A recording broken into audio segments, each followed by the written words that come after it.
আজকে পেয়ারা মাখা খেতে ইচ্ছা করছে, যাই পিসিকে বলি গা। পিসি পিসি আমাকে পেয়ারা মাখা করে দাও না। পেয়ারা খাবে? হ্যাঁ তো চো পেয়ারা মাখা করে চলো। দিই। বর্ষার বিকালে ভাইজির আবদারে আজকে করবো পেয়ারা মাখা, তা গাছ থেকে টাটকা পেয়ারা তুলে নিয়ে চলে এলাম। আর হ্যাঁ, আজকে করব পেয়ারা মাখাটা একেবারে অন্য রকম। পেয়ারাটা দেখুন দু সাইডে ভালো করে কেটে নিলাম। আমি তো বললাম যে পেয়ারা মাখাটা আজকে অন্যরকম, তার জন্য দেখুন একটা গ্রেটার নিয়েছে, তো গ্রেটারের সাহায্যে একবার আলু ভাজার মতো ঝুরি ঝুরি করে কেটে নেবো পেয়ারাটা।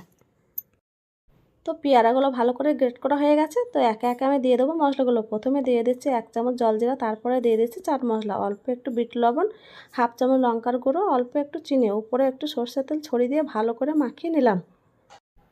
তো পেয়ারাটা আমার ভালো করে মাখানো হয়ে গেছে। তো এইবার আমি দেখুন হাতে করে তুলে দেখাচ্ছি কতটা ঝুরঝুরে হয়ে গেছে। তো এইরকম করে পেয়ারা মাখা কে কে খেয়েছেন অবশ্যই কিন্তু কমেন্টে জানাবেন। আর খেতে কিন্তু অপূর্ব হয়েছে। আমি তো খেয়ে দেখলাম খুব সুন্দর হয়েছে, আপনারাও একবার করে খান। তো আজকের মতো টাটা।